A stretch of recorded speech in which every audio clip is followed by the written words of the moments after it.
In a grove like this, it can be difficult to tell what's standing deadwood and what's just a tree in its winter hibernation. I'm no expert at this, but I'm going to tell you what I'm looking for as I try to find some standing deadwood.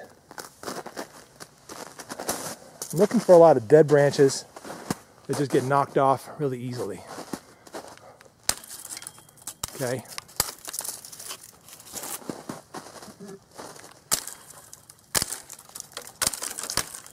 I'm pretty sure this entire stalk is dead.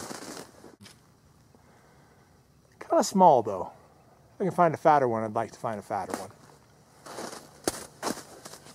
Don't know. This one, no, that's definitely alive. I mean, you can see the color and the bark.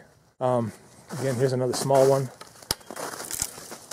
Live, definitely live. Here's a couple that are definitely dead.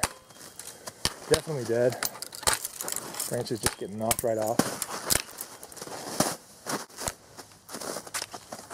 Like I said, I'm no expert, but you know, use a little common sense. Pay attention to the color of the bark, the way the tree looks. Does it look like it could support life? Some leaves. If it looks like it could, leave it alone. No need to cut it down, plus it won't burn very well.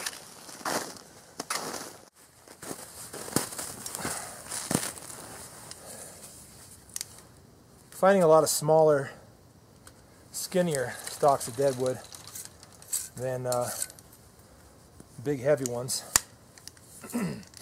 I guess that means this is a pretty healthy forest, so that's cool. But it also means I'm probably going to have to cut down a couple dead trees. Trail Blazer Sawvivor, I think this is like the 15-inch. It's the shorter one, whatever the shorter one is.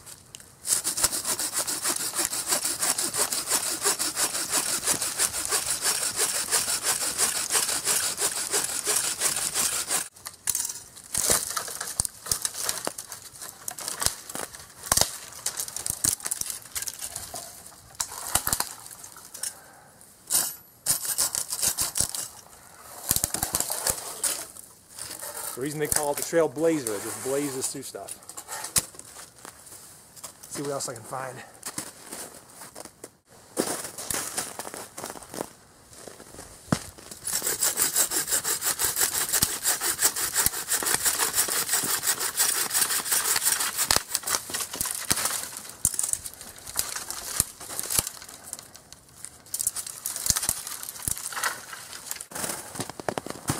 Here's one nice and thick. That'll be nice.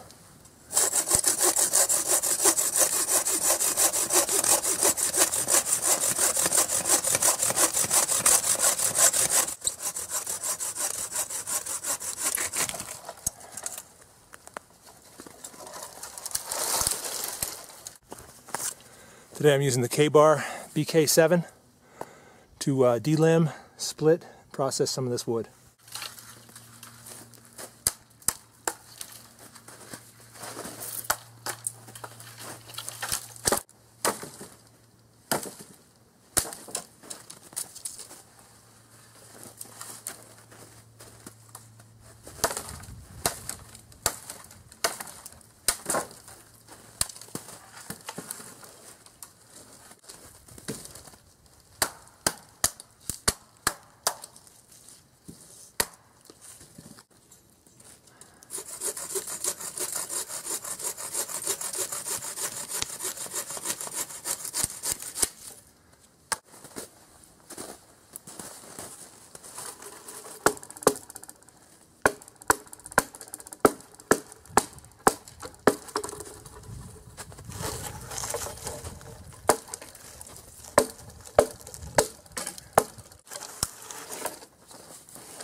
Make something work double duty anytime you can. My can of WD-40 is wrapped in Gorilla tape. Gorilla duct tape. Probably not going to use any of that tape right now, but who knows.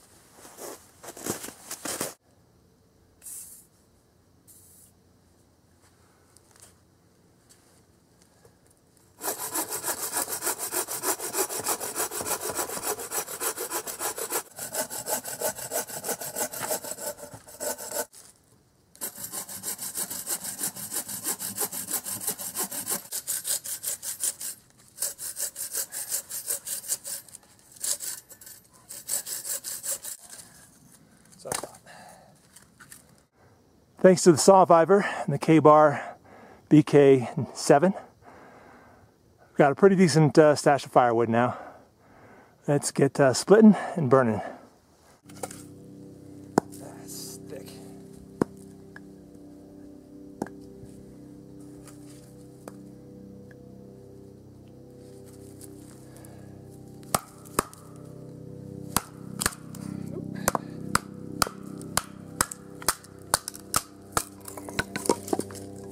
That's lovely.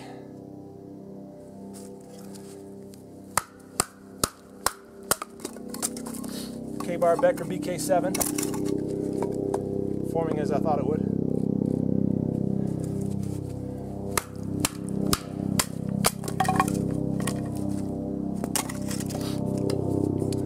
Oh, that needs to be split, but let's split it anyway. Get some exposed edges.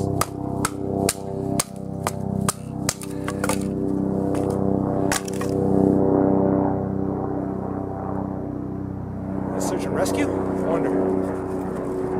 I'm fine.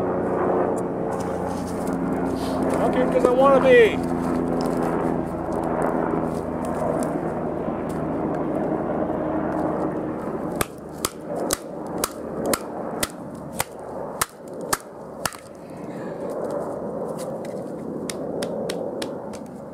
Alright, this is a challenging piece of wood right here. The way that curves around back. Don't know what that's going to do.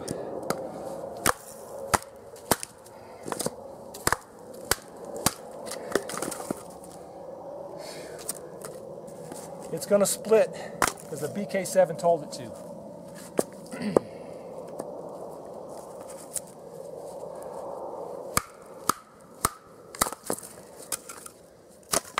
Look at that. Look at that knotty, warped wood.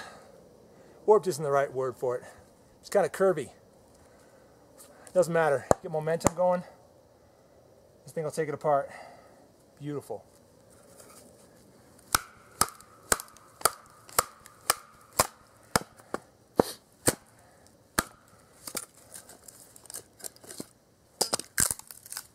Yep, good.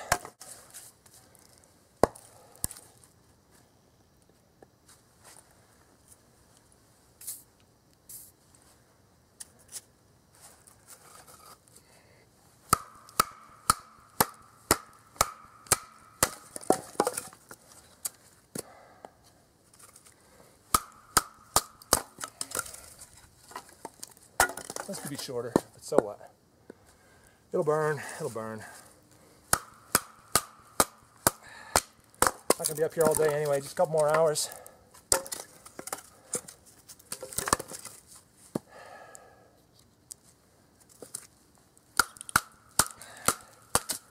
It's really not that cold. It's probably 40s, 50s, something like that.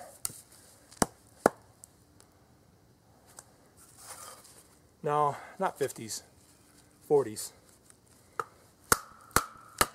Down the valley it'll be in the 50s, probably.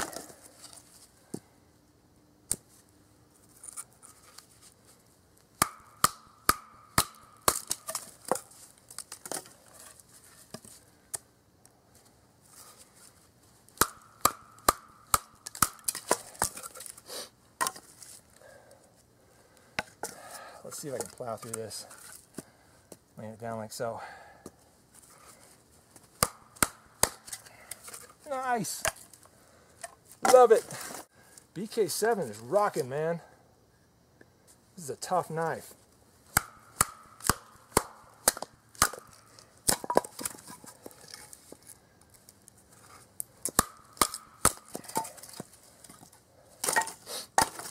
Splitting deadwood. Stuff doesn't come very thick anyway. 7 inches. Rocks it. Absolutely rocks it. All right, let's get some kindling going.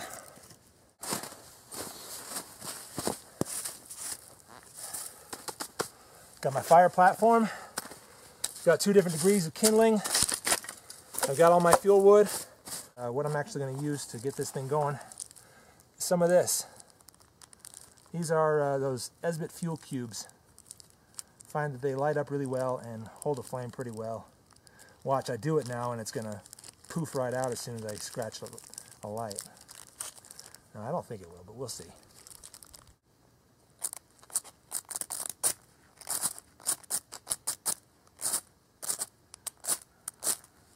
Alright, doesn't want to light with a striker. Lucky for me, got a handful of other options.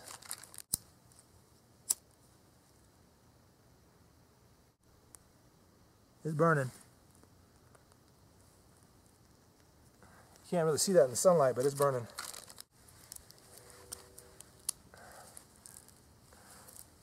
Is that burning?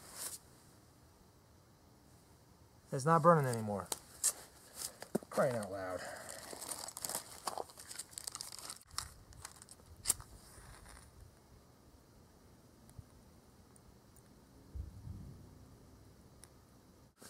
Alright, he's moving. About damn time.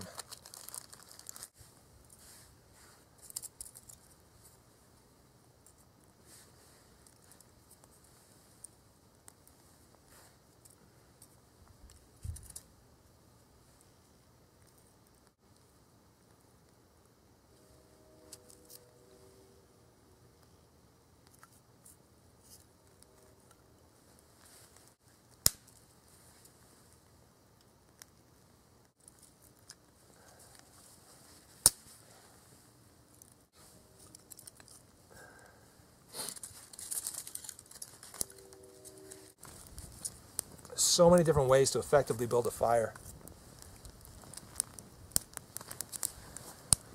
I tend to like to build a teepee in the middle and then sort of build a log cabin around it. Why? Airflow, mainly. It breathes really, really well. You get lots of exposed sharp edges that log cabin. And really you just need to throw on a little bit of kindling down there at the bottom and this is probably going to get going. Won't need much else to do. Almost a set it and forget it kind of a thing.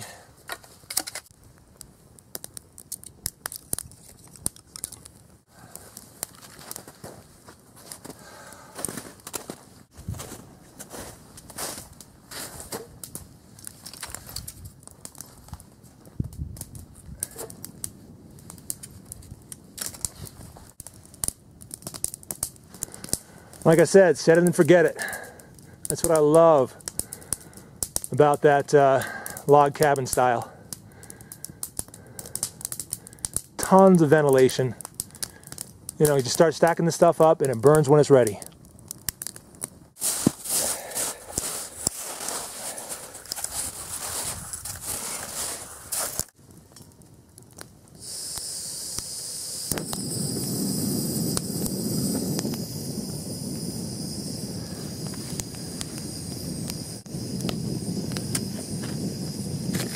On the menu for today, Mountain House macaroni and cheese. Why macaroni and cheese? Isn't that kids' food? Yeah, but you know what else? 900 something calories, almost 1,000 calories. It's a big lunch. I probably burned 1,000 calories this morning, maybe 1,500. And I'm going to burn more on the way back down. So load up.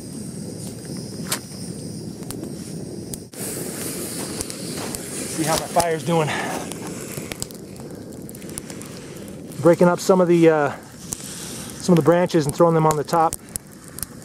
At this point, you know, it's those things don't always work out as kindling, but at this point, a little extra fuel is fine.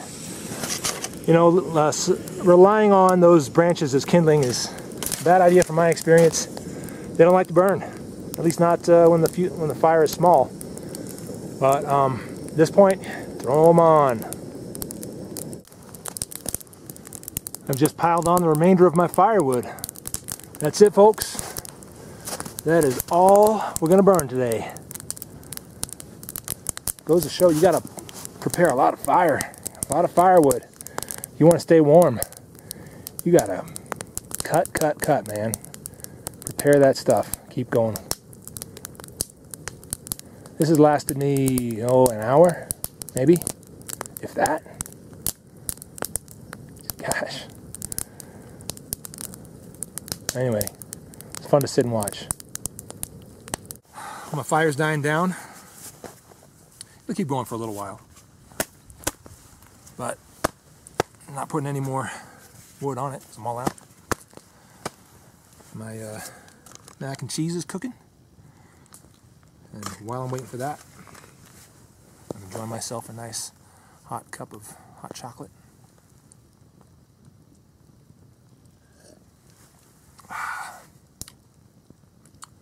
Get the energy back with some sugar, some fat, calories before I start back down. I've come, I don't know, 3 or 4 miles maybe up here.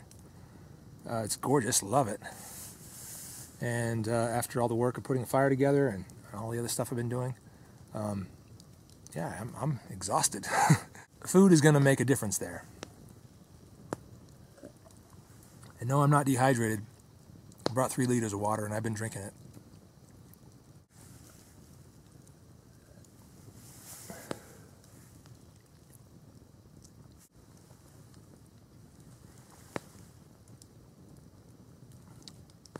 That's good. This is that Walmart mug that Nothing Fancy recommended. Nothing to it, light as can be. It'll hold your boiling water, no problem. Make yourself some hot chocolate in it. Holds exactly 2 cups, which is exactly what you need to make your average mountain house meal. So you boil up more water than you need. You fill this up, transfer it to your mountain house meal, and get that going. And then while you're waiting for that, you get a bit more water in there for hot chocolate. Most amazing thing just happened. Sitting here putting stuff away, I heard a little something, looked around. It was a fox. Red fox. I don't know what breed. I don't know anything about animals. I mean, you know, except I know that that was a fox. And it was gorgeous. Oh my gosh. I don't think I got sufficient footage of it. It's beautiful. And it was just interested in my leftovers, actually. I had a little bit of hot chocolate in the snow. It was sniffing at it. Took a bite of some of the snow and brought it and kind of took it away like a dog would. And then it sort of circled around my fire. Stayed out of my way. Stayed probably 10 yards away from me, but he wasn't too scared of me. Not too much. Which meant that he got up real close. Either he's really hungry or he's seen a lot of people. Not sure what it is, but